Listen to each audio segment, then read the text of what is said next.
स्वागत है दोस्तों आप सभी लोगों का अपने इस खास प्रोग्राम में जिसमें पेड श्रृंखला बिल्कुल निःशुल्क चलाई जा रही है और हमारे तैयारी करने वाले उत्तर प्रदेश पुलिस और सब इंस्पेक्टर के सभी छात्र छात्राओं के लिए बेहद खास श्रृंखला है। इसके पहले जो हमारे छात्र इसको रेगुलर देख रहे हैं उनके लिए तो बहुत रामबाण औषधि है, क्योंकि क्रम वाइज आपको बिल्कुल श्रृंखलाबद्ध मिल रहा है। एक ब एक टॉपिक, किसी भी टॉपिक को स्किप नहीं किया जा रहा है। और अगर पहले क्लास से लेकर निरंतर आप कंटिन्यूटी बनी है तो एक बेहतर समझ आप बना पा रहे हैं आयोग के प्रति। प्यारे साथी, ये एग्ज़ाम जो है ये महज आपके जीवन का आखिरी लक्ष्य नहीं है, बस एक साधन है आपको अपने लक्ष्य तक पहुंचने का। और आपके पास खास क्या है, समय है, और इस समय पे झोंक दीजिए, अपनी पूरी ताकत को लगा दीजिए, एक ओहदा अपने लिए सुरक्षित कर लीजिए। कहते हैं ना, जितना भी संघर्ष करेंगे हर मुश्किल का हल निकलेगा, आज नहीं तो कल निकलेगा। एकदम बेखूब बाखूबसूरत मान के चलिए आप, जितनी बेहतर तपस्या आपकी होगी परिणाम भी उतना शानदार होगा। तपस्या में कमी होगी तो परिणाम में भी कहीं ना कहीं कमी होगी, इसलिए बेहतर मेहनत करो। कहते हैं ना कि कितना भी गम आए, कितने भी कष्ट आए, सहते चलो, करते चलो। जिस दिन परिणाम आएगा उस दिन सारे हालात बदल जाएंगे, सब कुछ बदल जाएगा। कहते हैं ना कि अपने सितम हमसे सुनाए नहीं जाते, अपने सितम हमसे सुनाए नहीं जाते, हादसे वो हैं जो बताए नहीं जाते, हादसे वो हैं जो बताए नहीं जाते हैं। स्वागत है श्रृंखला में। आइए, आज मैं बेहतर खास आपके लिए बेहतर और सबसे बेहतर से बेहतर सवाल लेकर के आया हूं। और ये सवाल मेरे अपने नहीं, आयोग के हैं, जो आपसे पूछा है आयोग। आइए देखते हैं कि आपकी समझ क्या है और आयोग ने जो सवाल पूछा है क्या दोनों का मेल होता है कि नहीं। और इस श्रृंखला में आपके लिए बेहद खास बड़ी धमाकेदार श्रृंखला है। और पहला सवाल देखिए, जो टॉपिक है ये यही सी टॉपिक का सवाल है भाई। संघ की कार्यपालिका एवं विधायिका पर आयोग के जितने सवाल पूछे गए हैं उनको हम लोग आज कवर करने वाले हैं। तो उम्मीद कि आप तैयार हो गए होंगे और इस श्रृंखला से जुड़ जाएंगे। पहला सवाल है कि प्रथम राज्यसभा का गठन किस वर्ष हुआ। ऑप्शन आपके सामने है: 1952, 1950, 1947, 1949। बिल्कुल राइट आंसर हो जाएगा प्यारे साथी कि प्रथम राज्यसभा का जो गठन किया गया वो कब किया गया? 1952 में। अब सवाल यहाँ से बनता है कि राज्यसभा का गठन कब हुआ था।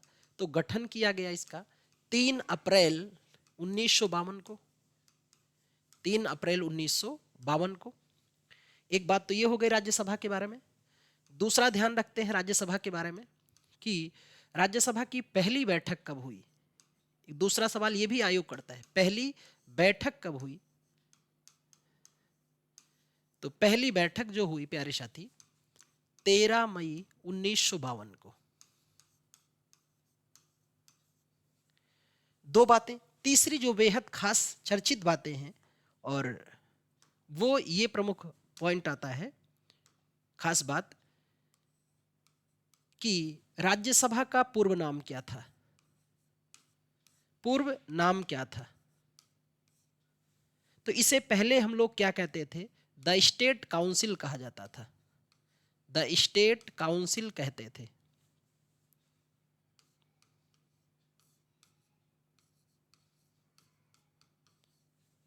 अब अगला सवाल ये आता है कि द स्टेट काउंसिल जब इसे कहते थे तो राज्यसभा का नामकरण कब हुआ। अगले सवाल आपके लिए और ज्ञानवर्धक के सवाल रहेंगे कि नामकरण कब हुआ। तो राज्यसभा का नामकरण राज्यसभा के रूप में हुआ। दो बातें यहां लिख लेंगे कि किसने किया और हुआ कब। तो नामकरण हुआ 13 अगस्त 1954 को। द काउंसिल ऑफ स्टेट से नाम बदल के कर दिया गया राज्यसभा। और ये नामकरण किया किसने था? तो सभापति, उस समय के जो सभापति थे, हमारे देश के पहले सभापति भी कह सकते हैं, वही थे। पहले उपराष्ट्रपति भी उन्हीं को कहते हैं। सभापति डॉक्टर सर्वपल्ली राधाकृष्णन, डॉक्टर सर्वपल्ली राधाकृष्णन।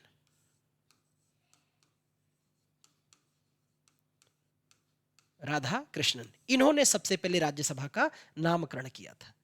ये तो बात थी कि इसकी राज्यसभा की। अगर यहीं पर थोड़ी सी परिपाटियों को और बेहतर करके खास करने के लिए आपके लिए मैं आपको कुछ बातें और फिर प्रमुख बताऊं तो वो ये बातें रहेंगी। ये तो राज्यसभा के बारे में। अब यहाँ आप अगर लोकसभा के बारे में थोड़ी सी बातें जान ले लोकसभा, तो ज्ञानवर्धन आपका बेहतर हो जाएगा लोकसभा।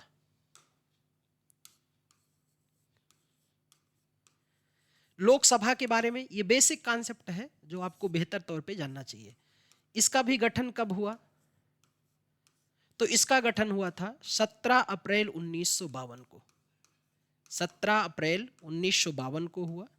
और दोनों बातें एक जैसी हैं और सेम ही हैं कि पहली बैठक, तो पहली बैठक जो हुई वो पहली बैठक हुई है 13 मई 1952 को। 13 मई 1952 को। बाकी बताने को बहुत खास बात है जो क्लास में हम लोग चर्चा में रखेंगे कि प्रथम सदन लोकसभा है, अस्थाई सदन कहते हैं राज्यसभा को, अस्थाई सदन भी कहा जाता है। जो एक सवाल ये भी बनता है कि अस्थाई सदन के नाम से किसे जानते हैं, तो राज्यसभा को।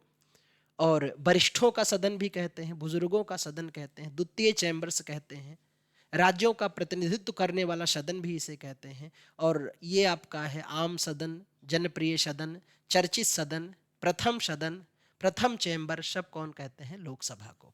तो पहला सवाल ये था और इन बातों को आप ध्यान रखना, ये थोड़ा सा आपके ज्ञानवर्धन में योगदान देंगे। अगले सवाल पर आते हैं। भारत में किसी दूसरे देश के साथ युद्ध घोषणा करने का अधिकार किसके पास है? राष्ट्रपति, प्रधानमंत्री, रक्षा मंत्री? सही ऑप्शन चुनना है। तो प्यारे साथी, युद्ध घोषणा करने का अधिकार राष्ट्रपति के पास है, तो बिल्कुल राइट आंसर हो जाएगा पी। कैसे? तो आइए मैं बात करूं इस पर। राष्ट्रपति के पास युद्ध घोषणा करने का अधिकार है। एक तो आप सीधा पढ़ते हैं, अनुच्छेद 53 में कहा गया है। एक बातें पढ़ते हैं जो खंड 1 में कहा गया कि संघ की कार्यपालिका का प्रधान है, संघ की कार्यपालिका का प्रधान है। अब आप कहोगे इस बात से हमें क्या लेना देना है? तो भाई लेना देना है, इसीलिए तो पढ़ रहे हो। लेना देना ना होता तो फिर पढ़ते क्यों आप? दूसरी बात जो आपके लिए बेहद खास है वो ये, इसके खंड 1 में कहा गया है, 2 में, कि तीनों सेनाओं का, तीनों सेनाओं का, तीनों सेनाएं कौन कौन सी हो गई? जल, थल, वायु। तीनों सेनाओं का ये क्या होगा? प्रधान या सभापति कहें या कमांडर कहें, है ना? तीनों सेनाओं का अध्यक्ष होगा, ऐसा भी कह सकते हैं। अध्यक्ष होगा या कमांडर इन चीफ होगा, जो भी कहिए। अध्यक्ष होगा कौन? राष्ट्रपति। जब तीनों सेनाओं का अध्यक्ष होगा तो राष्ट्रपति ही हमारा क्या कर सकता है कि किसी भी समय ये घोषणा कर सकता है। इसके पास पावर है घोषणा किसके करने का? युद्ध के घोषणा करने का और युद्ध के विराम के घोषणा करने का। ये पावर किसके पास आता है? राष्ट्रपति के पास। हाँ, वो बात अलग है कि जब आप इस बात को जानते हैं कि राष्ट्रपति हर एक कार्य के लिए मंत्रिपरिषद की सिफारिश पर ही करता है, वो अहम बात है, वो छुपी हुई है, उसकी बात तो हम लोग बाद में करेंगे। पर सवाल के नज़रिए से इस बात को आपको ध्यान में रखना है। देश का प्रथम नागरिक कहा जाता है, राष्ट्राध्यक्ष है हमारे देश का। राष्ट्राध्यक्ष कहते हैं किसको? राष्ट्रपति को। और इसके पद की बड़ी गरिमा है ना? वरीयता क्रम में प्रथम नागरिक के नाम से इसे भी हम लोग संबोधित करते हैं। राष्ट्राध्यक्ष हमारे हैं। राष्ट्रपति जो होते हैं हमारे देश के, जिनका जिक्र अनुच्छेद 52 कहता है कि भारत का एक राष्ट्रपति होगा, 53 में ये सारी बातें की गई हैं। तो दिए गए सवाल पर जो ऑप्शन करीबी होगा वो बिल्कुल राष्ट्रपति होगा। और ये स्थितियां की गई हैं 53 खंड 2 में, इनके संदर्भ में जिक्र किया गया है। अगले सवाल पे बढ़ते हैं। अगला प्रश्न ये है कि राष्ट्रपति उपराष्ट्रपति के चुनाव के संबंध में याचिका के समक्ष दायर किया जाता है। तो अगर राष्ट्रपति उपराष्ट्रपति के संबंध में चुनाव के समक्ष याचिका दायर की, कहे याचिका क्यों दायर की जाएगी, तो मैं आपको बताना चाहता हूं कि याचिका के संदर्भ का मतलब ये है कि अगर विवाद हो जाए दोनों में, यानी राष्ट्रपति उपराष्ट्रपति के चुनाव के संबंध में कोई विवाद होगा, तो याचिका कहाँ दायर की जाएगी? निर्वाचन आयोग, राष्ट्रपति, उच्च न्यायालय, सर्वोच्च न्यायालय। तो ये दायर होगी सुप्रीम कोर्ट में, सर्वोच्च न्यायालय। इसके लिए हम लोग सीधा पढ़ते हैं अनुच्छेद 71, आर्टिकल 71, कि जब राष्ट्रपति उपराष्ट्रपति चुनाव संबंधी कोई विवाद होगा तो उसका मामला हम कहाँ दायर करेंगे? सर्वोच्च न्यायालय में। सीधा कहां पर? सर्वोच्च न्यायालय में। उच्च न्यायालय में इसकी सुनवाई नहीं होगी। कहां पर होगी? सर्वोच्च न्यायालय में। अनुच्छेद 71 में जिक्र है। वैसे अब ध्यान से अगर यहां बात समझो आप कि राष्ट्रपति, उपराष्ट्रपति, राष्ट्रपति और उपराष्ट्रपति, राष्ट्रपति एवं उपराष्ट्रपति निर्वाचन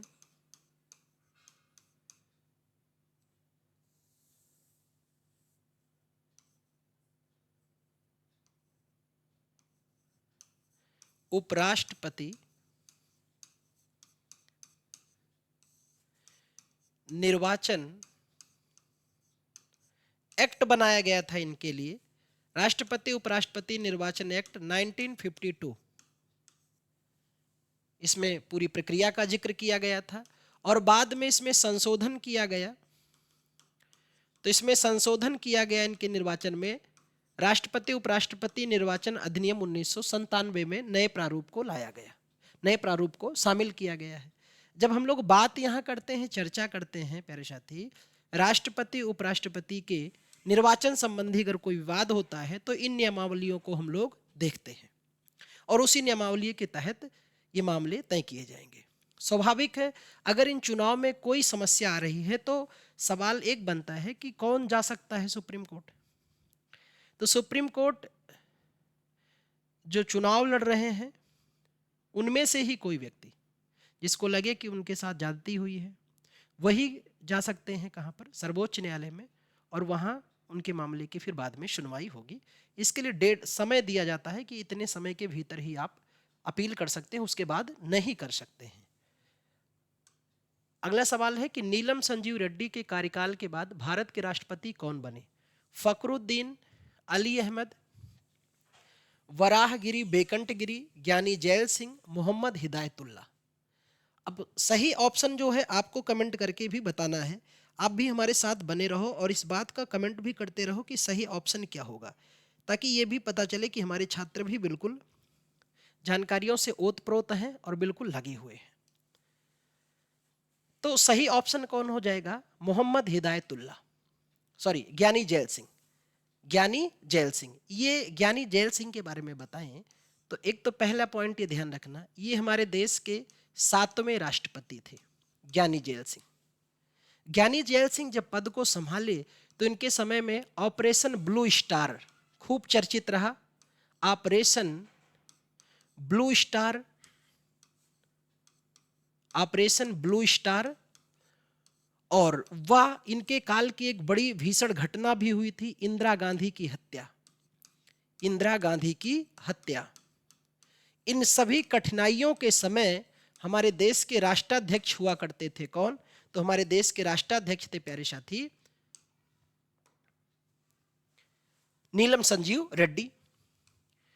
और ये जिस समय राष्ट्रपति थे इनकी बड़ी अनबन हुआ करती थी। राजीव गांधी सरकार है ना, उसके बाद राजीव गांधी सरकार बनी, यही थे 87 तक लगभग।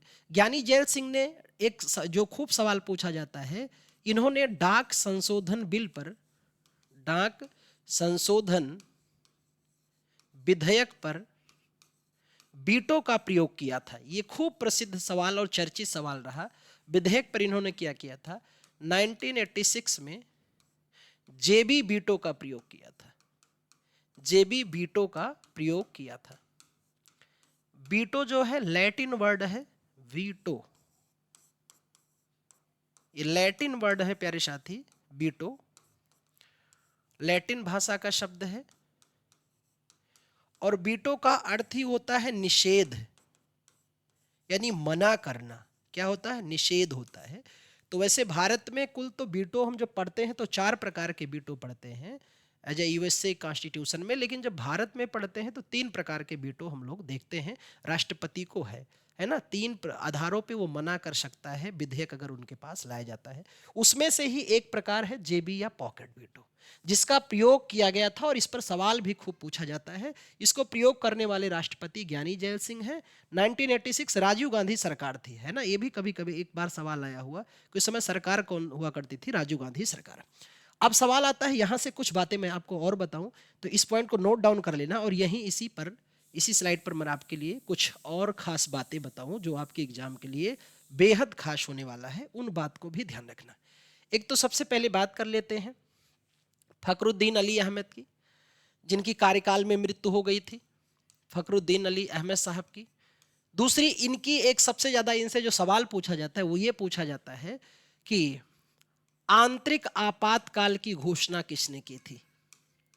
आंतरिक, आप वैसे सभी जानते हैं कि आपातकाल की घोषणा हो, युद्ध की घोषणा हो, सब कौन करते हैं? हमारे राष्ट्राध्यक्ष। तो आंतरिक आपातकाल की घोषणा उस समय इंदिरा गांधी सरकार थी और राष्ट्रपति हुआ करते थे फखरुद्दीन अली साहब। 1975 के इमरजेंसी सबको याद है, हमारे यहाँ 3 बार ही राष्ट्रीय आपातकाल अनाउंस किए गए हैं, जिसमें तीसरा ये था, आपके सामने है 1975, जून 1975 में। सवाल ये आता है कि आंतरिक अशांति के आधार पर आपातकाल घोषित करते समय हमारे देश के राष्ट्राध्यक्ष कौन हुआ करते थे? फखरुद्दीन अली अहमद साहब। अब सवाल यहां से बनता है वीवी गिरी साहब से। इनसे तो बड़ा खास और रोचक सवाल बनता है जो आयोग कई बार पूछता है वीवी गिरी साहब से। पहला तो एक सवाल यह बनता है कि हमारे देश के पहले कार्यवाहक राष्ट्रपति कौन हुआ करते थे? आप सभी जानते हैं, और इनके बारे में क्या जानते हैं कमेंट करके बताओ। एक तो हो गया कि हमारे देश के पहले कार्यवाहक राष्ट्रपति थे। दूसरा प्रश्न, इनके बारे में और आप क्या जानते हैं कि एक तो कार्यवाहक हो गए, कमेंट करके बताओ फटाफट।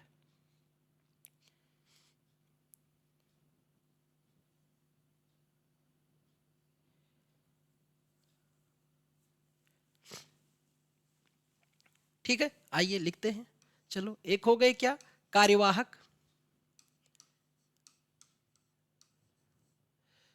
तो एक यहां यही शब्द आता है कि भारत के पहले कार्यवाहक राष्ट्रपति कौन थे, यह सवाल भी खूब पूछा जाता है। और दूसरे, ये आपके वराहगिरी यानी बीबी गिरी जिन्हें हम कहते हैं, कार्यवाहक थे। और दूसरा कहते हैं प्यारे साथी, ये हमारे भारत के पहले किस स्तर पे निर्दलीय राष्ट्रपति भी थे। निर्दलीय राष्ट्रपति थे। एक सवाल और पूछता है, द्वितीय चक्र की गणना में राष्ट्रपति कौन बने थे? यही एक सवाल, ये भी ध्यान में रखना।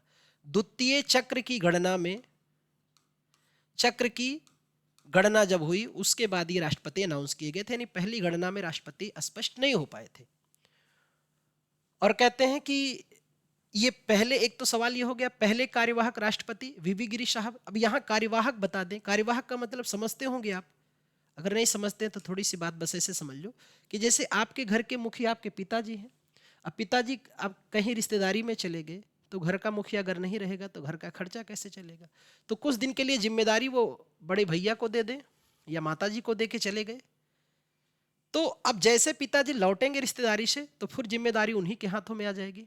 तो जो कुछ दिन के लिए जिम्मेदारी दे के गए हैं, यानी कुछ दिन के लिए घर का मुखिया कौन थे? बड़े भाई थे या माताजी थी, तो वो कैसे हैं? कार्यवाहक मुखिया। और पिताजी जैसे आएंगे तैसे क्या होगा? परमानेंट मुखिया फिर हो ही जाएंगे। तो ये दो बातें इनके बारे में खूब मशहूर है। तीसरी बातें, अब यहाँ से इनके बारे में तो ही गया, यहाँ एक बात मैं आपको और अगर बताऊं कि कार्यवाहक के बारे में दो डाटा आप अगर ध्यान और रख लेंगे तो आपका ज्ञान वर्धन बेहतर हो जाएगा। एक तो पहले हो गए, यहां लिख सकते हैं हम लोग दूसरे कार्यवाहक कौन थे, या ऐसे एक जगह ही लिखे एक ही स्लाइड में, कार्यवाहक राष्ट्रपति में अभी तक कुल कितने कार्यवाहक राष्ट्रपति हुए हैं? कमेंट करके आप भी बताओ, तब तक मैं नोट डाउन कर रहा हूं और आपका आंसर भी आना चाहिए। तो पहले कार्यवाहक हो गए वराहगिरी, वेकंटगिरी। दूसरे कार्यवाहक हमारे देश के राष्ट्रपति कौन थे? दूसरे, तो दूसरे कार्यवाहक राष्ट्रपति। और प्यारे साथी, तीसरे कार्यवाहक राष्ट्रपति कौन थे? दूसरे कार्यवाहक राष्ट्रपति थे एम हिदायतुल्लाह साहब, है ना, Mohammad Hidayatullah, M Hidayatullah.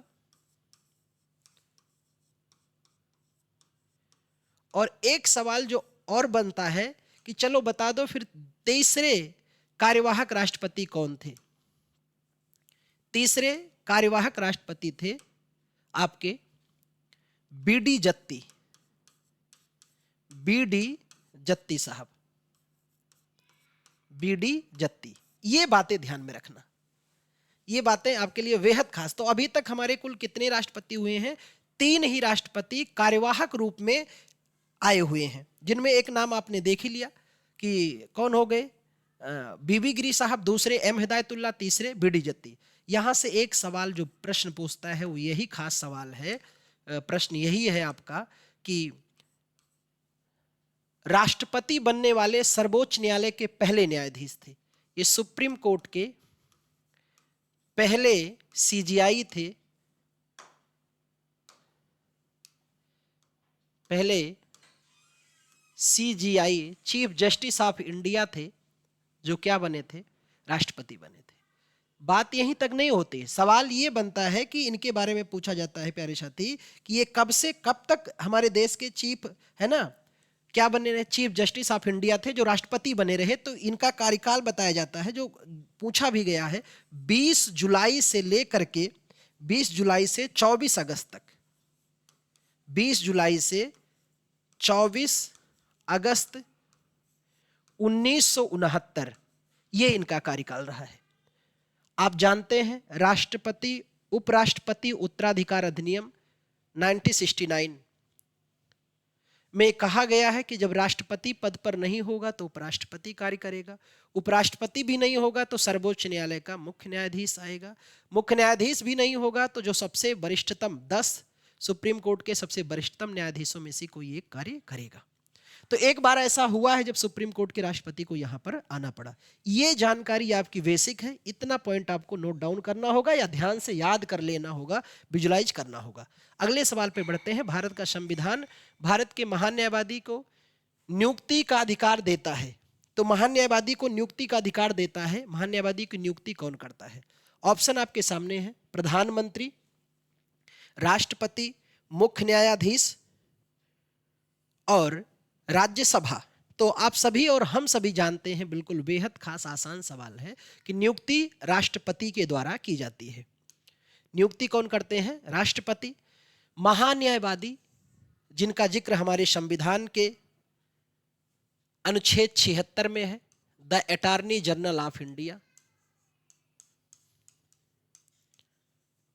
The attorney general of India.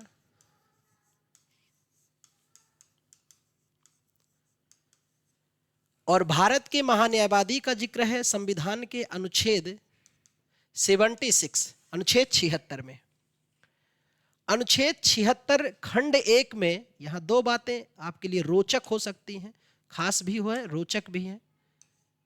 एक तो खंड 1 में कहा गया है कि इनकी नियुक्ति कौन करते हैं? तो नियुक्ति करेंगे राष्ट्रपति महोदय, राष्ट्रपति। लेकिन खास बात क्या ध्यान रखना है? आप तो कहोगे ये तो बात हम जान ही रहे हैं, ठीक है, ये तो जानना भी आपको चाहिए क्योंकि आप एक अच्छे योग्य और काबिल छात्र हैं, तो आपको पता होना चाहिए। अब दूसरी खास बात क्या है प्यारे साथी? वो ये है कि नियुक्ति तो राष्ट्रपति करेंगे लेकिन संघीय मंत्रिपरिषद की सलाह पर। ये बात आपको ध्यान रखना है, संघीय मंत्रिपरिषद की सलाह पर, संघीय मंत्रिपरिषद के सलाह पर क्या करेंगे? नियुक्ति करेंगे। एक बात है खंड 1 में, आर्टिकल 76 क्लास 1 में। और यही एक बात जो और बेहद खास हो जाएगी, दूसरी बात वो आपको ये ध्यान रखना है, क्लास 2 में क्या कहा गया है? तो क्लास 2 में कहा गया है कि राष्ट्रपति द्वारा निर्देशित, राष्ट्रपति द्वारा निर्देशित मामलों पर ये क्या करेंगे? भारत सरकार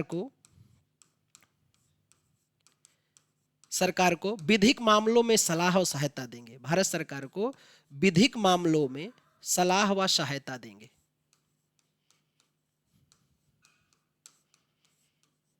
ये बहुत खास प्रमुख बिंदु ध्यान रखना, सलाह और सहायता देंगे। और इसी से एक रोचक फैक्ट जो निकल कर आता है और आयोग में अपनी सनसनीखेज बनाए हुए है, वो यही तथ्य प्यारे साथी महान्यायवादी के संदर्भ में कि भारत का प्रथम विधिक अधिकारी किसे कहते हैं? तो भारत का प्रथम विधिक अधिकारी कहा जाता है, विधिक अधिकारी कहते हैं महान्यायवादी को। और दूसरी बात एक खास और जो निकल कर आती है आपके एग्जाम के दृष्टिकोण से चार चांद लगाने के लिए, वो ये खास बात आती है प्यारे साथी कि ये भारत के किसी भी न्यायालय में सुनवाई कर सकते हैं। भारत के किसी भी न्यायालय में सुनवाई कर सकते हैं। किसी भी न्यायालय में इनको सुनवाई करने का अधिकार है, सुनवाई कर सकते हैं। ये प्रश्न के साथ कुछ खास इन बिंदुओं को आप ध्यान रखना। एक जो और सवाल बनता है वो खास पॉइंट यहां मैं नोट डाउन कर दे रहा हूं कि एक तो कार्यकाल इनका कितना होगा राष्ट्रपति के प्रसाद पर्यंत। एग्जाम में सनसनीखेज तो तब मची प्यारे साथी जब सवाल कुछ इस तरह से पूछा गया कि लोग गुमराह हो गए सवाल को देख करके। प्रश्न ये था कि महान्यायवादी का वेतन या पारितोषिक आय कौन निर्धारित करता है? तो महान्यायवादी के वेतन और भत्ते राष्ट्रपति द्वारा निर्धारित होते हैं। आप ऐसा अक्सर पढ़ते हैं कि सभी का वेतन भत्ता संसद निर्धारित करता है केंद्रीय स्तर पे, लेकिन यहाँ पर जब सवाल ये आयोग ने पूछा इस पर तो सभी छात्रों ने धड़ल्ले से लगा दिया क्या संसद। लेकिन नहीं, यहाँ बिल्कुल अवेयर रहना है कि इनके वेतन भत्ते राष्ट्रपति द्वारा निर्धारित किए जाते हैं। तो इन बिंदुओं को नोट डाउन करना और ज्ञानवर्धन अपना और बेहतर करना, एक एक बारीकी पर है ना, पॉलिटी के एक एक सवालों पर ध्यान, क्योंकि आयोग उत्तर प्रदेश सब इंस्पेक्टर पे बहुत बारीकी से सवाल करता है। अगले सवाल पर आते हैं। अगला प्रश्न है, भारत के राष्ट्रपति को प्रणाली के अनुसार एक निर्वाचन मंडल के सदस्यों द्वारा चुना जाता है।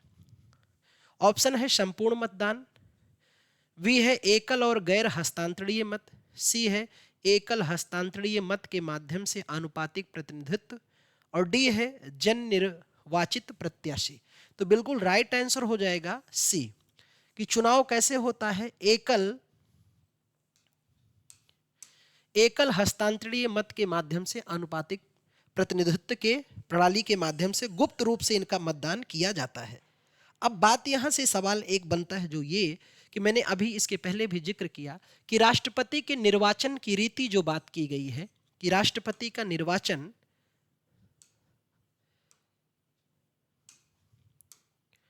तो राष्ट्रपति के निर्वाचन की रीति के बारे में अभी हम लोगों ने बात किया। एक तो पहले ध्यान ये रखना है कि निर्वाचन के संदर्भ में कुछ 3-4 बिंदु मैं आपको बता दूं तो थोड़ा सा आपका जानकारी बेहतर हो जाए।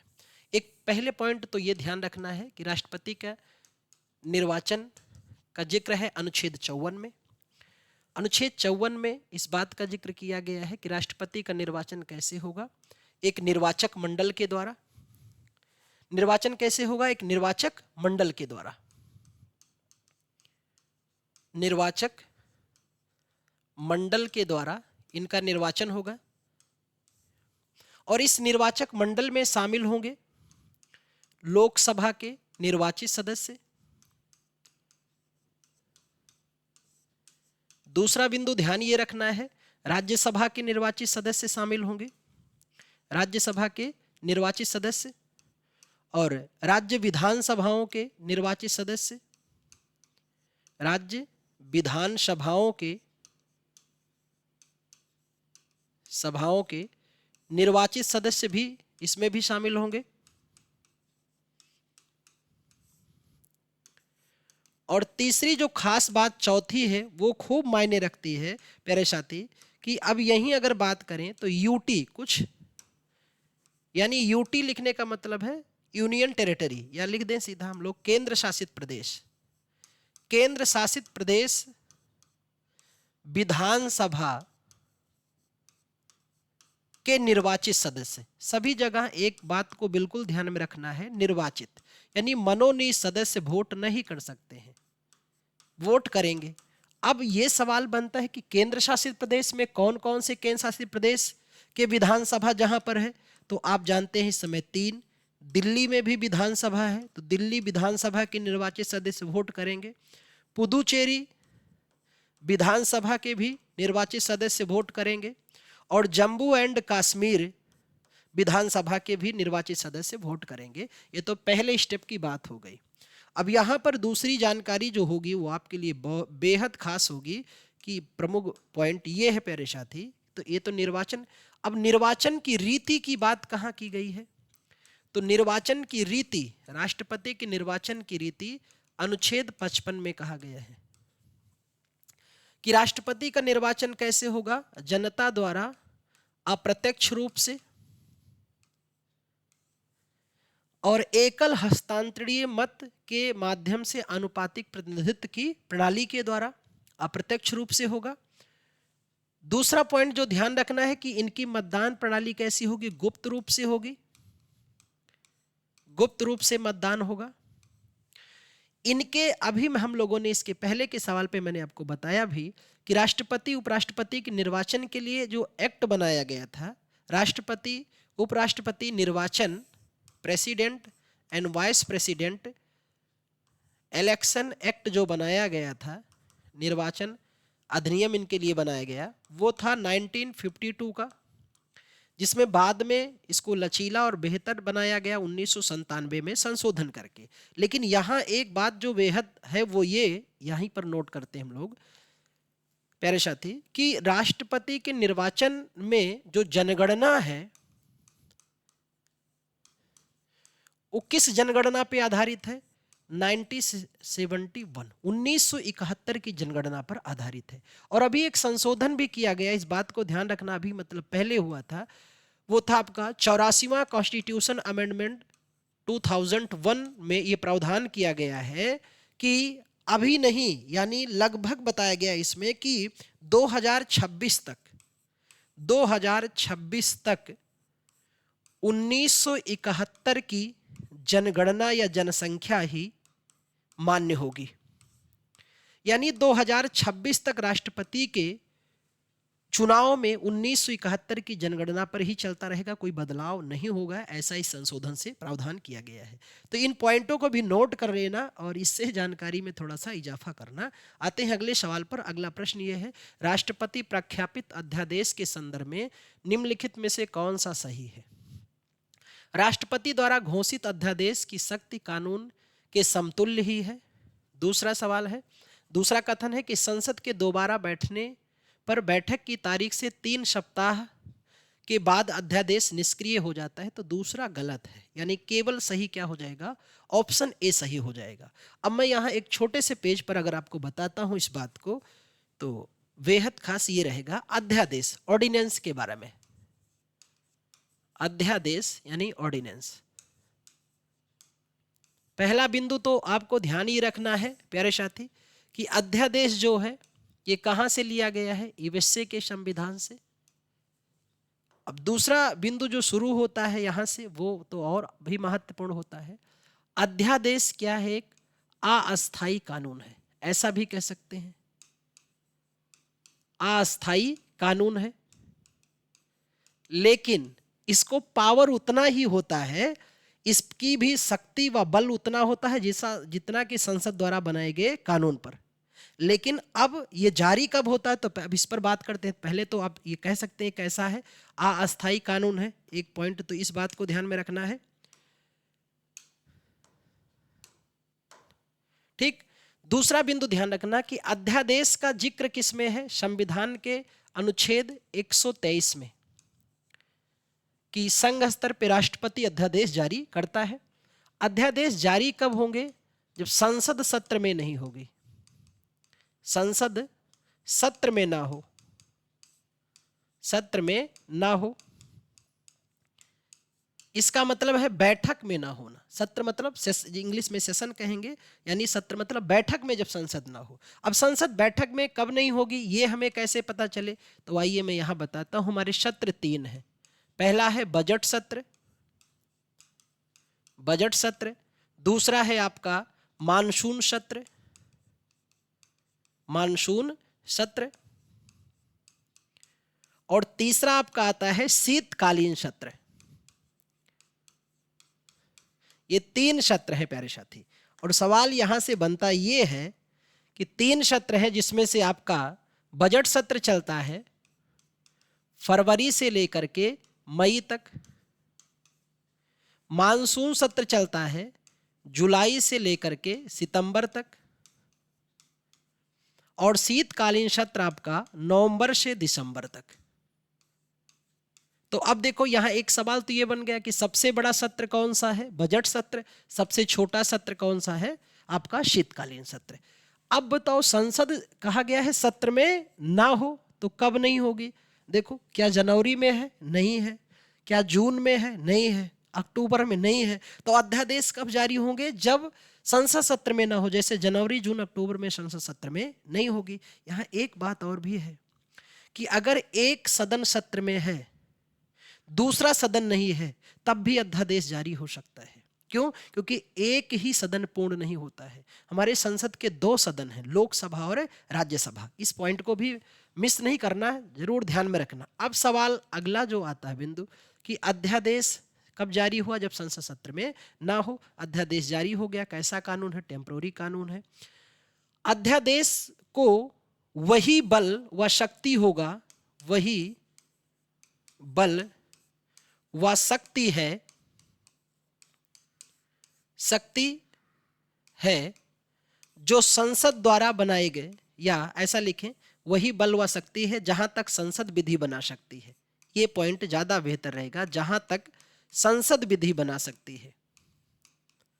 संसद विधि बना सकती है। अब मुझे आप कमेंट करके बताओ, संसद किसे कहते हैं, संसद किसे कहते हैं, ये कमेंट करके बताओ। ये बात हो गई। अब सवाल ये है कि संसद के 2 सत्र के बीच अधिकतम गैप कितना हो सकता है, 6 माह का। तो एक बार अगर अध्यादेश जारी हो गया तो उसकी वैलिडिटी कितना रहेगी, 6 माह। 6 माह तक तो चलना ही है। तो इसकी अवधि की अगर हम बात करते हैं अध्यादेश की, ये जो सबसे प्रसिद्ध सवाल यही बनता है कि अवधि इसकी कितनी होती है, 6 माह। और अब सवाल है कि अगर एक सदन है, दूसरा सदन नहीं है, और दूसरा सदन जैसे आता है तो उसके 6 सप्ताह के भीतर, ये पॉइंट खूब ध्यान में रखना, 6 सप्ताह के भीतर अनुमोदन लेना होगा।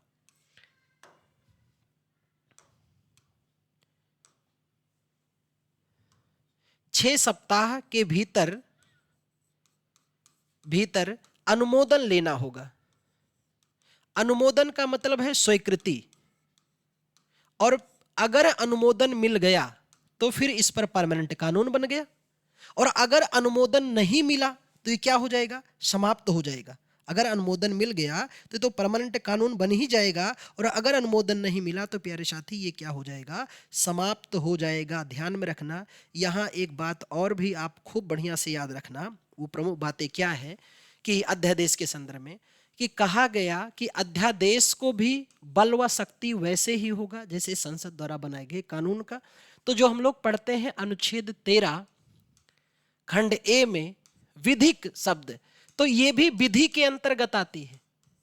विधि के अंतर्गत या विधि में ही शामिल है आपका क्या, अध्यादेश, जिसका जिक्र अनुच्छेद खंड 13(1) में व्याख्यात किया गया है। दूसरी खास बात जो ये अध्यादेश पर रहती है कि भाई अध्यादेश की अवधि कितनी रहेगी, 6 माह 6 सप्ताह के भीतर। अनुमोदन मिल गया तो रहेगा, नहीं तो फिर इतने दिन बाद ये स्वतः समाप्त हो जाएगा। एक खास बात यह है कि मौलिक अधिकार पर FR मतलब फंडामेंटल राइट, मौलिक अधिकार पर अध्यादेश नहीं लाया जा सकता है। अगर मौलिक अधिकार पर अध्यादेश लाया गया तो मौलिक अधिकार पर अध्यादेश की स्थिति क्या होगी, शून्य होगी। ये बेहतर खास बात आपके लिए खूब बढ़िया है। और इस बात को अगर आपके लिए मैं कुछ और भी खास बना दूं तो वो प्रमुख बातें हैं 2 केस की। चलिए इन केस को भी मैं आपको यहां बता देता हूं, अभी इसका बाद में आप स्क्रीनशॉट ले लेना। एक केस हुआ जो खूब चर्चित था, ये केस RC कपूर बनाम भारत संघ 1970 का एक केस हुआ, RC कपूर का।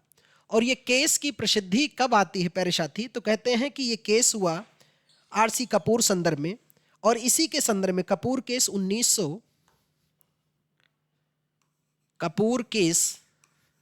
1970 का। कपूर केस 1970 ने बिल्कुल हड़कंप मचा दिया। और हड़कंप किस तरह से मचाया, तो कपूर केस है 1970 का। कहा गया कि क्या अध्यादेश को न्यायपालिका पुनरालोकित कर सकती है, जांच कर सकती है? तो जी हां। और इस संदर्भ में यह कहा गया इस बात को लेकर के कि अगर अध्यादेश असंभावना और दुर्भावना पर आधारित है, अध्यादेश जो है असंभावना, शब्द को ध्यान रखना, वह दुर्भावना पर अगर आधारित है तो प्यारे साथी अध्यादेश पर न्यायपालिका जांच कर सकती है ना? तब अध्यादेश का क्या हो सकता है, यानी न्यायिक पुनरालोकन हो सकता है, जांचा जा सकता है कि सही कि गलत है, अगर इस भावना पे आधारित है तो। अब इसको संसद ने अपनी पकड़ धकड़ और भौकाल को ऊंचा बनाने के लिए इसमें और खाका क्या खींचा कि 38वां संविधान संशोधन 1975, जिसने बिल्कुल इस केस पे एक नया रंग दे दिया। 38वां कॉन्स्टिट्यूशन अमेंडमेंट, 38वां कॉन्स्टिट्यूशन अमेंडमेंट 1975, इस बात को भी ध्यान रखना, कपूर केस के डिसीजन को पलट दिया गया।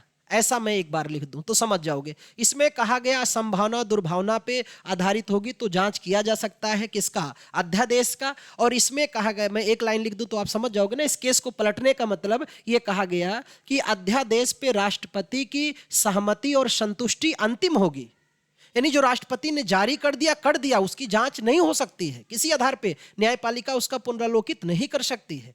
तो इतने से समझ गए ना? तो इसमें कपूर केस को पलट दिया गया, कपूर केस को क्या कर दिया गया, कपूर केस को पलट दिया गया। यहां कहा गया था कि जांचा जा सकता है, यहां कहा गया नहीं, ऐसा नहीं हो सकता है। फिर एक बार जब सत्ता बदली तो सत्ता बदलने का असर दिखा और 44वां संविधान संशोधन 1978, इस समय जनता पार्टी की सरकार आई और प्यारे साथी जनता पार्टी की सरकार ने क्या किया, 38वां संविधान संशोधन का, 38वां कॉन्स्टिट्यूशन अमेंडमेंट के निर्णय को फिर पलट दिया, यानी 38वां संविधान संशोधन के निर्णय को इन्होंने क्या किया, रद्द कर दिया। ऐसे समझो, यानी फिर पहला ही निर्णय प्रभावी हो गया, कपूर केस ही प्रभावी हो गया। उम्मीद की तीनों बातें आप समझ पा रहे होंगे। कपूर केस में कहा गया अध्यादेश अगर असंभावना या दुर्भावना पर आधारित है तो जांचा जा सकता है। कहते हैं बाद में इसमें क्या प्रावधान किया गया कि संसद ने 38वां संविधान संशोधन करके कहा नहीं जांचा जा सकता है, राष्ट्रपति की सहमति और संतुष्टि अंतिम होगा। लेकिन फिर जब सत्ता बदली कांग्रेस की और जनता पार्टी सरकार आई तो जनता पार्टी ने कहा नहीं, अगर असंभावना और दुर्भावना पे अध्यादेश है तो जांचा जा सकता है। इस पॉइंट को नोट डाउन करना और स्क्रीनशॉट ले लेना। तो सवाल जो अभी हम लोग बात कर रहे थे उस सवाल पर भी ये बातें भी आपकी स्पष्ट हो गई। ठीक, आते हैं अगले सवाल पर। राष्ट्रपति के विरुद्ध महाभियोग के संदर्भ में निम्नलिखित में से कौन सा सही है? ऑप्शन है दोनों सदन के सदस्य बहस में हिस्सा लेते हैं परंतु केवल राज्यसभा के सदस्य को मत देने का अधिकार है। ठीक। दूसरा है राष्ट्रपति के विरुद्ध महाभियोग तभी लाया जा सकता है जब वो राष्ट्रपति पद के लिए अयोग्य सिद्ध हो जाए या फिर वित्तीय अनियमितताओं में लिप्त पाए जाएं। कथन ध्यान से पढ़ना और सही आंसर आप कमेंट करना। देखो ये आयोग का पूछा गया सवाल है और बेहद, मैंने कहा ना कि सवाल जितने भी बड़े होंगे उतने ही आसान होते हैं। तो सवाल से बिल्कुल नहीं घबराना कि सवाल बड़ा है तो इसका मतलब बहुत ही आसान है। प्रश्न को ध्यान से समझना। कह रहा है कि दोनों सदन बहस में हिस्सा लेंगे लेकिन राज्यसभा, तो ये गलत है। जब दोनों बहस में लेंगे तो मतदान भी तो दोनों करेंगे, पहला। दूसरा कह रहा है कि महाभियोग तभी लाया जाए जब वो राष्ट्रपति पद के लिए अयोग्य सिद्ध हो या फिर वित्तीय, ये भी क्या है, तो ना तो ए सही है और ना तो बी, यानी दोनों ही कथन क्या है प्यारे साथी, दोनों के ही कथन क्या है, गलत है। अब बात यहां महाभियोग है तो महाभियोग पे थोड़ी सी जानकारी अगर आप रख लेंगे तो बेहद खास होगा। इम्पीचमेंट, महाभियोग, हाँ एक मेंशन कर दूं मैं, एक डाटा शायद मुझे भी रिकॉल हो रहा है। देखो एक पॉइंट यहां से, हाँ ये मेंशन करना है थोड़ा सा, भाई अध्यादेश कहाँ से लिया गया था, इस पॉइंट को थोड़ा सा अभी याद आ गया तुरंत, तो इसको सही कर लेना, ब्रिटेन से ही, ब्रिटेन के संविधान से ही। लेकिन अब बात करते हैं इस पर, महाभियोग पर। तो महाभियोग आपका कहाँ से आया है, यूएसए के संविधान से। और अब सवाल बनता है महाभियोग पे, जो आयोग प्रश्न करता है वो ये बनता है, पहला पॉइंट, कि महाभियोग केवल और केवल हमारे यहाँ महाभियोग के आधार पर हटाने की बात किसके लिए की गई, राष्ट्रपति पर। तो महाभियोग के लिए केवल एक ही ओहदा उत्तरदायित्व बनाया गया, जो था किसका, राष्ट्राध्यक्ष, राष्ट्रपति का। अब सवाल है, महाभियोग एक मुकदमा कह सकते हैं कि मुकदमा है एक प्रकार का, और ये चलाया जाएगा किस पर, राष्ट्रपति पर। लेकिन क्यों चलाया जाएगा, तो मुकदमा चलाने से पहले हम पूछते हैं कि किस आधार पर आप ला रहे हो, तो कहेंगे संविधान का अतिक्रमण है, संविधान का अतिक्रमण है। जब राष्ट्रपति ने संविधान का अतिक्रमण किया हो तब इन पर क्या लाया जाएगा, महाभियोग। एक पॉइंट तो ये ध्यान में रखना है, पहला बिंदु।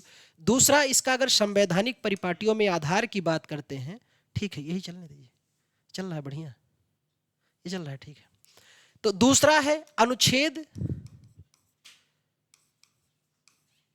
61 में, लेकिन महाभियोग का जिक्र 56 में है, 61 में महाभियोग की प्रक्रिया है। ध्यान में रखना 61 में क्या है, महाभियोग की प्रक्रिया, और महाभियोग 56 में ही है जिसमें कार्यकाल की बात करते हैं, तो वहां पर मैं डिटेल आपको बताऊंगा। तो प्रक्रिया में क्या क्या कहा गया कि किस आधार पे इन पे लगेगा, जब इन्होंने संविधान का अतिक्रमण कर दिया हो, यानी उल्लंघन कर दिया हो, पहला बिंदु। दूसरा बिंदु ध्यान में रखना कि भाई अगर महाभियोग राष्ट्रपति पे चलाया जा रहा है तो किस सदन में लाया जाए, किसी भी सदन में, किसी भी सदन में लाया जाए। यानी हमारे दो सदन हैं, एक लोकसभा और एक राज्यसभा।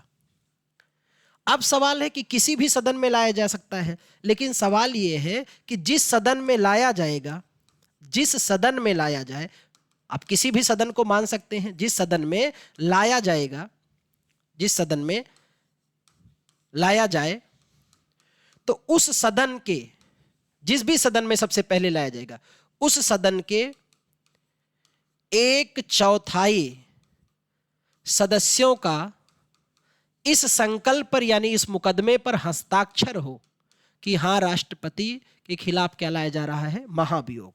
लेकिन हस्ताक्षर से पहले, जिस सदन में लाया जाए इससे पहले क्या करना होगा, 14 दिन पूर्व की सूचना देनी होगी, 14 दिन पूर्व की सूचना देनी होगी कि साहब आपके खिलाफ महाभियोग लाया जा रहा है।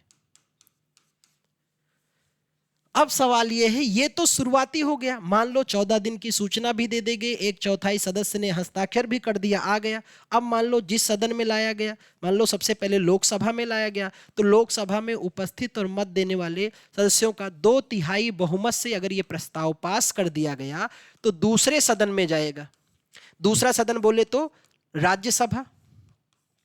अब जब राज्यसभा जाएगा तो राज्यसभा को हम इस स्तर पे कहते हैं जांच सदन भी कहते हैं।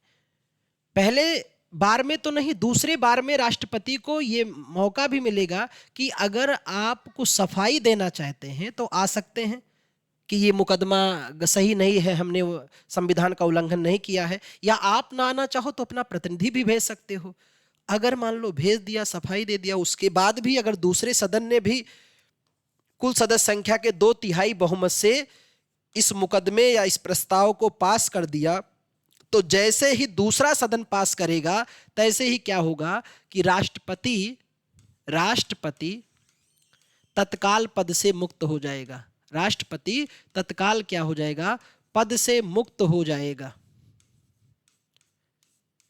अब सवाल दूसरा क्या बनता है कि आज तक कितने ऐसे हमारे देश के राष्ट्रपति हैं जिन पर महाभियोग लाए गए, तो एक पर भी नहीं है ना, एक पर भी नहीं ऐसा हुआ है। ठीक, तो ये पूरी प्रक्रिया है। अब यही प्रक्रिया जब लाई जाती है तो हम लोग कहते हैं सुप्रीम कोर्ट के न्यायाधीश हटाए जा रहे हैं महाभियोग की प्रक्रिया से, हाई कोर्ट के न्यायाधीश महाभियोग की प्रक्रिया से, इलेक्शन कमीशन ऑफ इंडिया महाभियोग की प्रक्रिया से। तो प्रक्रिया यही सेम होती है ना, कैग को हटाया जा रहा महाभियोग की प्रक्रिया से, तो प्रक्रिया समान है, पर महाभियोग केवल किसके लिए है, राष्ट्रपति के लिए। अगले सवाल पे आते हैं। भारतीय संविधान के अनुच्छेद 80 खंड 1 के अनुसार राज्यसभा की संरचना में निहित है। राष्ट्रपति द्वारा मनोनीत 12 सदस्य, राज्यसभा और केंद्र शासित प्रदेशों के अधिकतम 238 सदस्य। तो अब इसमें सही कथन की पहचान करना है। सही कथन क्या है? तो प्यारे साथी, इसका सही कथन हो जाएगा ए भी सही है और बी भी सही है, क्योंकि हम लोग पढ़ते हैं, इस बात को जानते हैं कि राष्ट्रपति मनोनीत करते हैं कितने सदस्यों को? 12 सदस्यों को। और ये मनोनीत किस सदन में किए जाते हैं? राज्यसभा में। तो अगर मैं इनकी संरचना आपको बताऊं ये दोनों की, तो सबसे बेहतर हो जाएगा आपके लिए राज्यसभा की। देखो, तो इसमें कथन ए और बी दोनों ही सही हैं। पहले ये तो बिंदु आपको ध्यान ही रखना है। अब बात ये करना है, सबसे पहले मैं आपको राज्यसभा के संदर्भ में बताएं तो राज्यसभा में 2 संख्या, एक तो हम बात करते हैं अधिकतम की, अधिकतम, तो अधिकतम कितने हैं? 250। और एक बात करते हैं वर्तमान की, और वर्तमान में कितने हैं?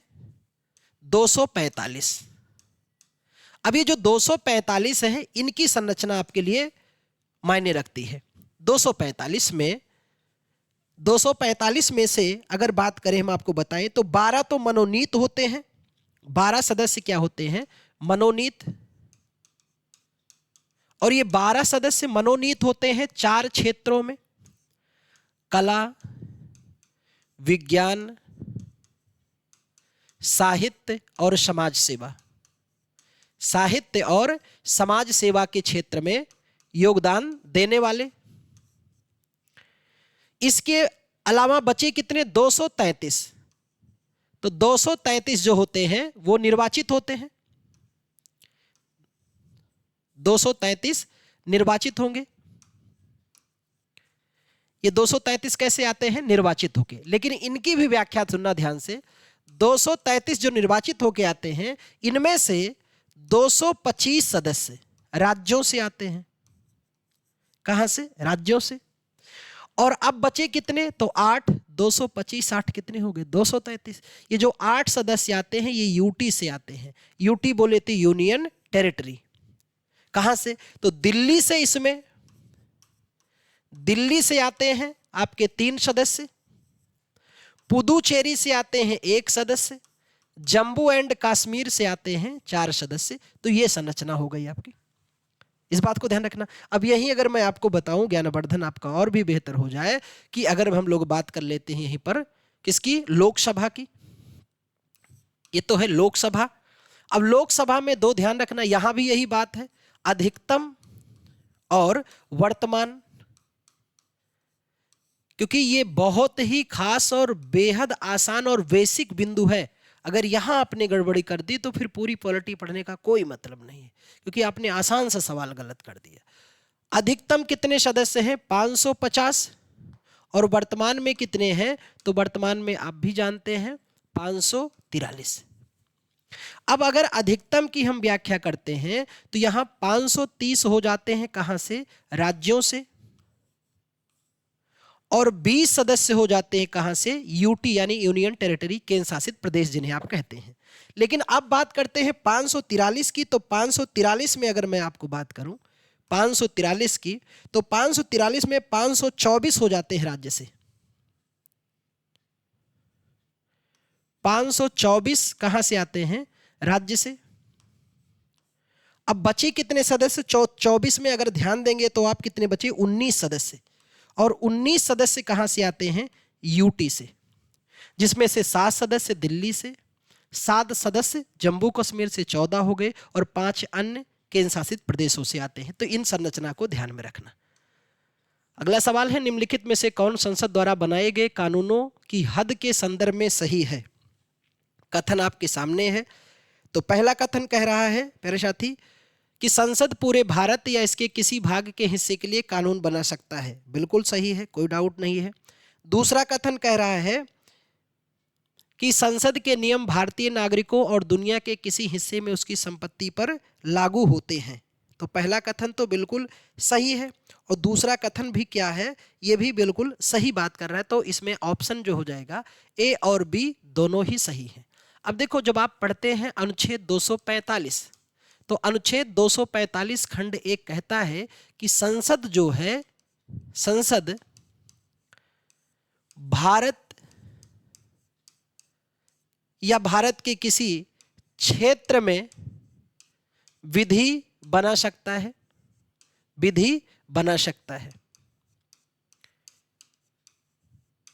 संसद के बारे में आपको खूब ध्यान में रखना चाहिए। संसद जो हमारी है, संसद, तो संसद हमारी संप्रभु है, संसद को संप्रभुता प्राप्त है। हमारे यहाँ संप्रभुता वास्तविक रूप से किसे है? संसद को, सर्वोच्च शक्ति है। और कैसे पता पाते हैं? तो हम तो तब जानते हैं कि अंतरराष्ट्रीय अगर कोई कानून लागू करना है, कोई अंतरराष्ट्रीय संधि है, तो किसी अंतरराष्ट्रीय संधि को किसी राज्य में लागू अगर करना है तो राज्य से अनुमति नहीं लेता है, राज्य से अनुमति नहीं लेता संसद, बिना अनुमति के ही राज्य से अनुमति नहीं लेता है। तभी तो पता चल रहा है ना कि सुप्रीम पावर है, संप्रभुता है संसद को।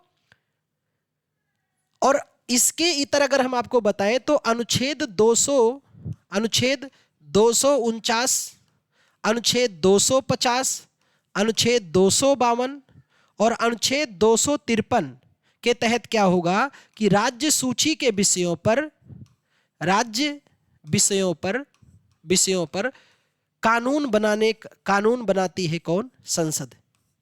कानून कौन बनाती है? संसद को कानून बनाने का अधिकार या शक्ति मिलता है। तो संसद एक सुप्रीम पावर है। संसद क्या है? भारत की सर्वोच्च विधायी संस्था संसद है, ठीक है। वास्तविक संप्रभुता इसी को प्राप्त है।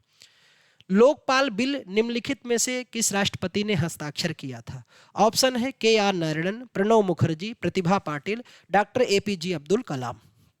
तो इस पे हस्ताक्षर किया था आपके प्रणब मुखर्जी ने। अब मैं आपको थोड़ा सा अगर इस बात पे स्पष्ट करूं, लोकपाल बिल, तो लोकपाल जो आया, तो लोकपाल के लिए सबसे पहले अगर हम लोग बात करते हैं कि हमारे यहाँ जिन्हें लोकपाल कहते हैं, ये लोकपाल को हम लोगों ने लाया कहां से? तो इसके कॉन्सेप्ट या इसकी शुरुआत होती है ओम्बुड्समैन शब्द से। ओम्बुड्समैन। अब ओम्बुड्समैन का प्रयोग कहां किया गया? स्वीडन में। करप्शन से निपटने के लिए यहां के लोगों ने एक संस्था बनाई ओम्बुड्समैन, जहां शिकायत किया जा सके और जो भ्रष्ट लोग हैं उन पर लगाम लगाया जा सके। ये 1807 की बात, 1907 के लगभग की बात है। अब सवाल ये बना कि जब वहां लाया गया स्वीडन में, फिर फिनलैंड में, फिर कहते हैं स्वीडन के बाद ब्रिटेन में भी लाया गया, धीरे धीरे दुनिया के अन्य देशों में, क्योंकि करप्शन हर देश में एक बुराई बन चुका है। और यहाँ 1963 में ब्रिटेन में लाया गया। 1963 में ब्रिटेन में लाया गया तो कहते हैं कि मंजर और समय कुछ ऐसा ही था जब भारत में भी लोकपाल लाया गया। तो भारत में लोकपाल शब्द जो आया, ठीक है, ये शब्द लाया गया अशोक कुमार जैन के द्वारा। अशोक जैन ने इस शब्द के बारे में थोड़ी सी शुरुआत की थी, अशोक जैन साहब। लेकिन कहते हैं लोकपाल लाया किसके द्वारा गया? तो लोकपाल जो लाया गया भारत में खास तौर पे वो लक्ष्मीमल सिंघवी के द्वारा, लक्ष्मीमल सिंघवी के द्वारा। और भारत में भी कब? 1963 में। कहते हैं कि इसी के आसपास में प्रथम प्रशासनिक आयोग का भी गठन हुआ। प्रथम प्रशासनिक आयोग की अध्यक्षता मोरारजी देसाई, बाद में के हनुमंतैया ने किया। और प्रथम प्रशासनिक आयोग के सिफारिश पर पहली बार कहते हैं भारत में भी लोकपाल का अर्थ होता है जनता की समस्या सुनने वाला, जनता की शिकायत सुनने वाला, है ना। और कहते हैं कि पहली बार लोकपाल विधेयक कब पेश किया गया भारत में? तो सर्वप्रथम, ये सवाल यहां से बनता है कि सर्वप्रथम विधेयक कब पेश किया गया? तो लोकपाल का सर्वप्रथम विधेयक जो लाया गया, सर्वप्रथम बिल या विधेयक, वो इंदिरा गांधी सरकार में ही 1968 में। लेकिन दुर्भाग्य ये रहा, ये पास ना हो सका और पास ना हो पाया। इसके बाद लोकपाल विधेयक इतने बार लाए गए, कहते हैं ये विधेयक अधिनियम कब बना? तो ये थोड़ी सी जानकारी आप जरूर अगर ध्यान रखें तो आपकी जिज्ञासा और मनोबल दोनों बढ़ेगा। कि प्यारे साथी, कहते हैं कि लोकपाल विधेयक फिर एक के बाद एक खूब बार लाए गए। और कब कब लाए गए? तो यहां छोटा सा कुछ मैं आपको थोड़ा सा बताऊं। 1971 में लाया गया, इंदिरा गांधी सरकार, नहीं पास हुआ। 77 में भी लाया गया, इंदिरा गांधी सरकार, नहीं कुछ हो पाया। 1978 में जनता पार्टी सरकार, नहीं कुछ हुआ। 1985 में लाया गया, राजीव गांधी सरकार, कुछ नहीं हो पाया। 1989 में लाया गया बीपी सिंह सरकार, कुछ नहीं हो पाया। 1996 में लाया गया एच.डी. देवगौड़ा सरकार, वहाँ भी कुछ नहीं हो पाया। फिर इसके बाद 1998 में लाया गया अटल बिहारी वाजपेयी सरकार, इनके काल में भी कुछ ना हो पाया। 2001 में लाया गया, यहाँ से भी निराश हुआ। 2005 में लाया गया, फिर भी निराश हुआ क्योंकि अब मनमोहन सिंह जी प्रधानमंत्री बन चुके थे।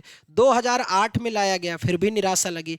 2013 में प्यारे साथी ये पास हो गया, और जब पास हो गया तो सवाल यहीं से बनता है और यही ध्यान रखना है, लोकपाल लोकायुक्त, केंद्र में लोकपाल होगा और राज्य में क्या होगा, लोकायुक्त, जो भ्रष्टाचार पर जनता की शिकायत सुनेगा। अधिनियम 2013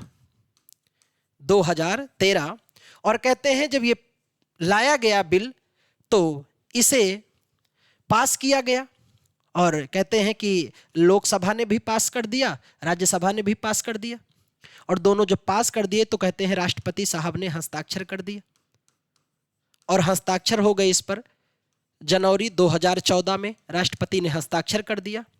और ये लागू कब हुआ, ये सवाल भी बनता है। तो ये लागू हुआ 16 जनवरी 2014 को, इसीलिए 16 जनवरी को लोकपाल लोकायुक्त क्या बनाते हैं, दिवस मनाया जाता है।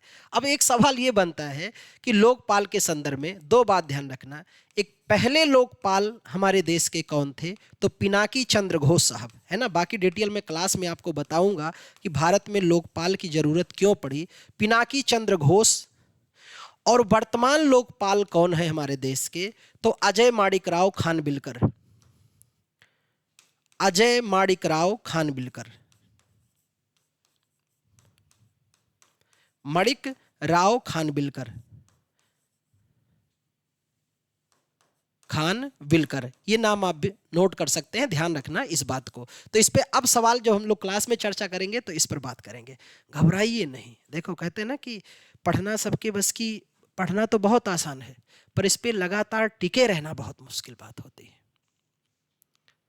अल्प जानकारी रखने वाले बहुत सारे लोग हैं, पूरी जानकारी रखो। बहुत सारी ऐसी बातें हैं जो आपको पहली बार पता चलेगी, और पता चलने के बाद इतनी खुशी होगी और बार बार आप शिक्षा को धन्यवाद दोगे कि आज मैं जान पाया इस बात को। ये बहुत बड़ी बात होती है प्यारे साथी। इसलिए आप कभी भी घबराइए नहीं, डरिए नहीं। ज्ञान, ये शिक्षा ही एकमात्र माध्यम है जो आपका, आपके परिवार का, सबका बेड़ा पार करेगा। शिक्षा भाई, इसमें बहुत ही बल है और बहुत नायाब हीरा है।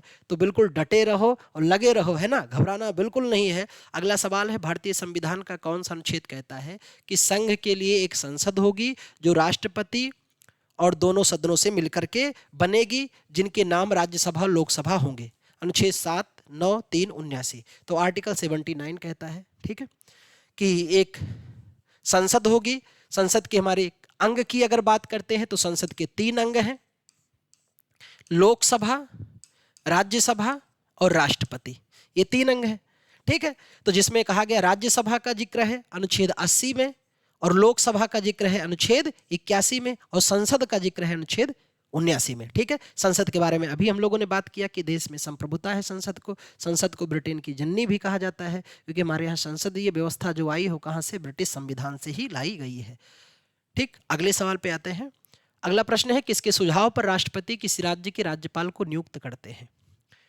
उपराष्ट्रपति, प्रधानमंत्री, एक अधिशासी मंडल जिसमें मुख्य न्यायाधीश, मुख्य चुनाव आयुक्त और भारत के राष्ट्रपति शामिल हैं, या राज्य के मुख्यमंत्री। तो प्रधानमंत्री, है ना, मंत्रिपरिषद या प्रधानमंत्री के सुझाव पर ही किया जाता है राज्यपाल की नियुक्ति।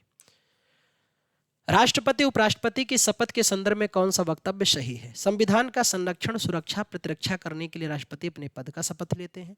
उपराष्ट्रपति संविधान के प्रति अपनी सत्यनिष्ठा और वफादारी का शपथ लेते हैं।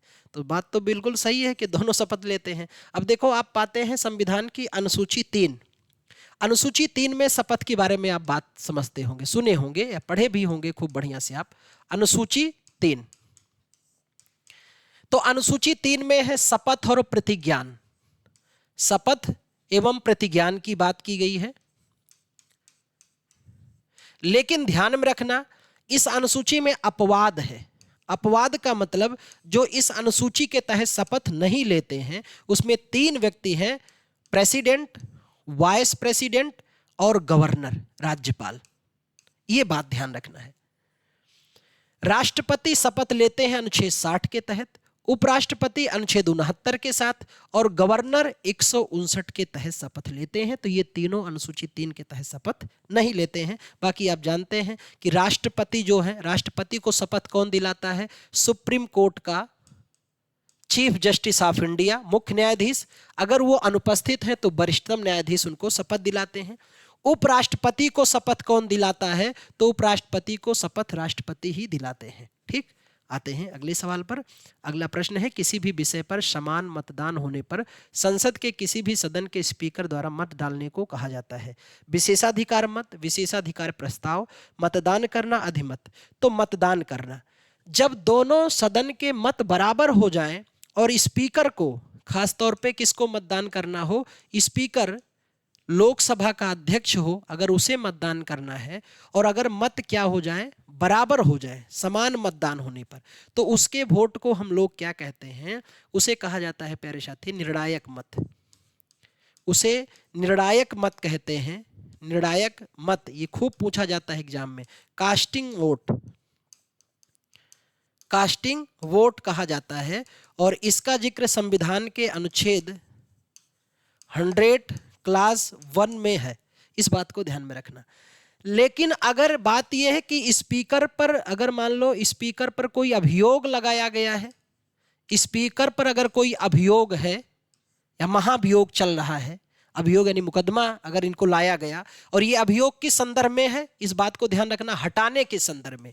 अगर हटाने, स्पीकर को हटाने के संदर्भ में कोई अभियोग लाया गया तो क्या उस समय भी ये निर्णायक मत कर पाएंगे? नहीं, लेकिन पहली बार ये मत कर सकते हैं उस समय। ठीक, अगले सवाल पे आते हैं। अगला प्रश्न है, उपराष्ट्रपति अधिकतम कितनी अवधि तक राष्ट्रपति के रूप में कार्य कर सकता है? 6 माह।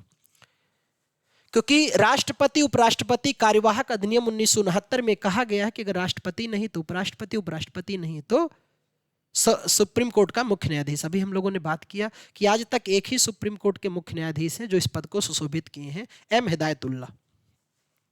16 जुलाई से 24 अगस्त 1969 तक इन्होंने इस पद को सुशोभित किया था। ठीक, तो इस बात को भी आप ध्यान रखना। 6 माह, 6 महीने के भीतर नए राष्ट्रपति आ जाएंगे निर्वाचित होकर के, इसलिए 6 महीने से अधिकतम इनके ओहदे पे नहीं रह सकते। भारतीय संविधान के अनुच्छेद 148 के अंतर्गत स्थापित वह कौन सा प्राधिकरण है जो भारत के सरकार के सभी प्राप्तियों और व्यय की लेखा परीक्षा करता है? केंद्रीय जांच ब्यूरो सीबीआई, केंद्रीय सतर्कता आयोग, भारत के नियंत्रण महालेखा परीक्षक, लोकायुक्त। तो बिल्कुल सही ऑप्शन हो जाएगा कैग, है ना। इन्हीं को लिखा है सीएजी, कैग, जिन्हें हम लोग भारत का अकाउंटेंट भी कह सकते हैं, लेकिन कैग है ना, जो केंद्र और राज्य सरकार दोनों के व्ययों का, है ना, ऑडिट करता है। कौन? कैग, जिसका जिक्र अनुच्छेद 168। बाकी आप सीबीआई जानते हैं, हमारे यहाँ जांच एजेंसी 1963 में आई, सीबीसी 1964 में आई संथानम समिति की सिफारिश पर। ठीक है, लोकपाल लोकायुक्त के संदर्भ में मैंने अभी बात आपको बताई ही। राज्यसभा के मनोनीत संदर्भ के संदर्भ में कौन सा वक्तव्य सही है? भारत के राष्ट्रपति के चुनाव में उन्हें मत देने का अधिकार नहीं है, मनोनीत को, बिल्कुल सही है। भारत के उपराष्ट्रपति के चुनाव में उन्हें मत देने का अधिकार है, ये भी सही है। तो दोनों ही कथन सही है। मनोनीत सदस्य जो है राज्यसभा में 12 सदस्य मनोनीत होते हैं, वो राष्ट्रपति के चुनाव में मतदान नहीं कर सकते पर उपराष्ट्रपति में कर सकते हैं। इनमें से कौन भारत के राष्ट्रपति के चुनाव के लिए गठित निर्वाचक मंडल का हिस्सा नहीं है? अभी इस पर हम लोगों ने आगे ही बात किया है, बिल्कुल डिटेल से, थोड़ा सा डिटेल लिया है, पूरा नहीं। अगर उसको आपने ध्यान से देखा तो ये सवाल बिल्कुल चुटकी में आप आंसर देंगे। प्रत्येक राज्य की विधानसभा के निर्वाचित सदस्यगण। नंबर 2 है प्रत्येक द्विसदनीय राज्य विधान परिषद के निर्वाचित सदस्यगण। केंद्र शासित प्रदेश दिल्ली, पुदुचेरी विधानसभा के निर्वाचित सदस्यगण। तो पहला भी सही है, दूसरा भी। यहां देखो एक शब्द आ गया विधान परिषद, तो भाई विधान परिषद इसमें शामिल नहीं है। लोकसभा के निर्वाचित सदस्य, राज्यसभा के निर्वाचित सदस्य, राज्य विधानसभाओं के निर्वाचित सदस्य और केंद्र शासित प्रदेश के विधानसभा के, जिसमें दिल्ली, पुदुचेरी और जम्मू कश्मीर है। ठीक, तो इसका बिल्कुल राइट आंसर क्या हो जाएगा? ए और सी इसका बिल्कुल ही सही आंसर हो जाएगा। ठीक है, क्योंकि विधान परिषद के निर्वाचित सदस्यगण नहीं शामिल होते हैं। तो ऑप्शन बना लीजिएगा, ए और सी ये दोनों क्या रहेंगे? अच्छा, कह रहे निर्वाचन मंडल का हिस्सा नहीं है, तो नहीं कौन हो जाएगा आपका? यही केवल नहीं है। तो इसके अनुसार बिल्कुल ऑप्शन बी फॉर बाहुबली एकदम राइट हो जाएगा। ठीक, भारत के सरकार के बजट के बारे में कौन सा कथन सत्य है? लोकसभा में 2 चरणों में बजट की चर्चा होती है, बिल्कुल सही है ये बात। लोकसभा में वित्त मंत्री के भाषण समापन पर वार्षिक वित्तीय विवरण, जिन्हें बोलचाल में हम लोग क्या कहते हैं, बजट कहते हैं, राज्यसभा की मेज पर रखी जाती है। तो भाई दोनों ही कथन सही है, ठीक है। वार्षिक वित्तीय विवरण, जिन्हें हम लोग बजट कहते हैं, अनुच्छेद 112 में जिसका जिक्र किया गया है। तो हमारे संविधान में बजट शब्द का जिक्र नहीं है, वार्षिक वित्तीय विवरण। संसद सदस्य को शपथ कौन दिलाता है? राष्ट्रपति, है ना, अनुच्छेद 99। और बाकी अनुसूची 3 इसके लिए पर्याप्त है। भारत के मुख्य न्यायाधीश को शपथ कौन दिलाता है? राष्ट्रपति दिलाता है। लोकसभा अध्यक्ष को शपथ कौन दिलाता है? ये बहुत ही बेहद खास सवाल है कि लोकसभा अध्यक्ष को शपथ कौन दिलाता है, तो ये अपने पद की शपथ नहीं लेता है। और उपराष्ट्रपति को शपथ कौन दिलाते हैं? राष्ट्रपति महोदय दिलाते हैं। भारत के नियंत्रक महालेखा परीक्षक की नियुक्ति किसके द्वारा की जाती है? राष्ट्रपति, प्रधानमंत्री, विपक्ष के नेता, वित्त मंत्री। तो अभी हम लोगों ने बात किया राष्ट्रपति के द्वारा की जाती है कैग की नियुक्ति, जिसका जिक्र अनुच्छेद 148 से 51 में है। राष्ट्रपति शासनाधीन राज्य बजट किसके समक्ष प्रस्तुत किया जाता है? राज्यपाल के, राष्ट्रपति की, राज्यसभा, लोकसभा। तो लोकसभा। जब आप जानते हैं राष्ट्रपति शासन यानी अनुच्छेद 356 जब प्रभावी होता है, अनुच्छेद 356 राष्ट्रपति शासन जब लागू होता है, तो ऐसे में राज्य सरकार की विधानसभाओं को क्या करता है? राष्ट्रपति भंग कर देता है और शासन अपने हाथों में ले लेता है। ऐसे में राज्य सरकार का बजट जो है वो किसके समक्ष पेश किया जाएगा? लोकसभा के समक्ष पेश किया जाता है, ठीक। तो जब हम इमरजेंसी पे बात करेंगे तो आपको इस पूरी डिटेल की बात यहाँ पर की जाएगी। अभी बस सवाल देखो और इनके थोड़े से आंसर आप देखो। एक ऐसा सवाल जो प्रश्नकाल में पूछा जाता है जब सदस्य को सदन में मौखिक उत्तर की आवश्यकता होती है, तो इसके परिणाम स्वरूप जिस पर पूरक प्रश्न पूछे जाते हैं। तारांकित प्रश्न, गैर सदस्य को संबोधित प्रश्न, अल्प सूचना, अतारांकित। तो यहां क्या कह रहा है? पूरक प्रश्न पूछे जाते हैं। तो पूरक प्रश्न किस पे पूछे जाते हैं प्यारे साथी? तारांकित प्रश्नों पर।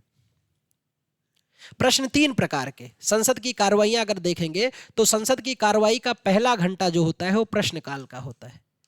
संसद की कार्रवाई का पहला घंटा क्या होता है? प्रश्नकाल का, 11 से 12 बजे का।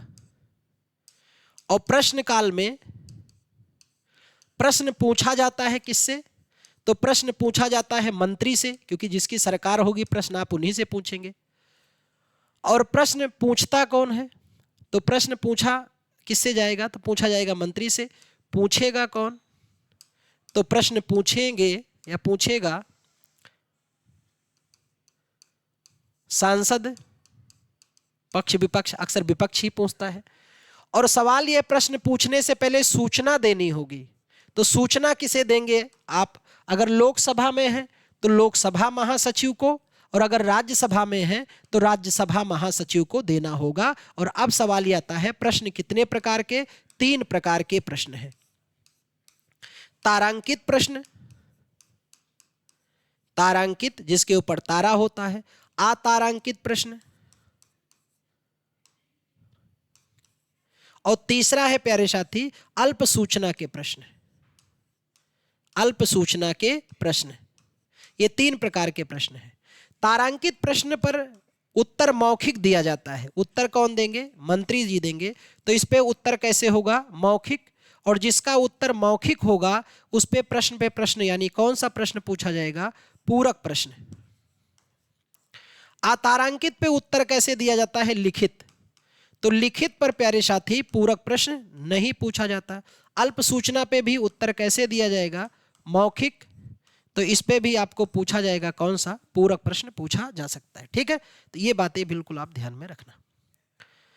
निम्न में से कौन सा भारत में निर्वाचित प्रतिनिधियों का एक संसदीय विशेषाधिकार है? संसद में बोलने की स्वतंत्रता, संसद में कुछ कहना या उनके द्वारा दिए गए किसी मतदान के संबंध में, गिरफ्तारी से मुक्ति।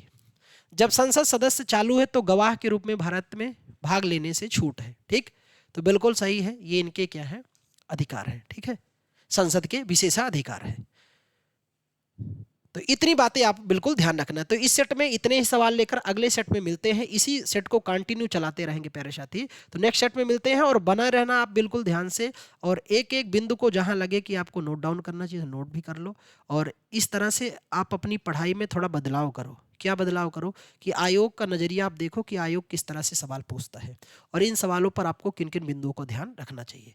तो मिलते हैं एक सेशन में, और तब तक के लिए आप मस्त रहो, व्यस्त रहो, अपनी पढ़ाई करते रहो और मान के रखो कि जब तक तोड़ेंगे नहीं तब तक छोड़ेंगे नहीं।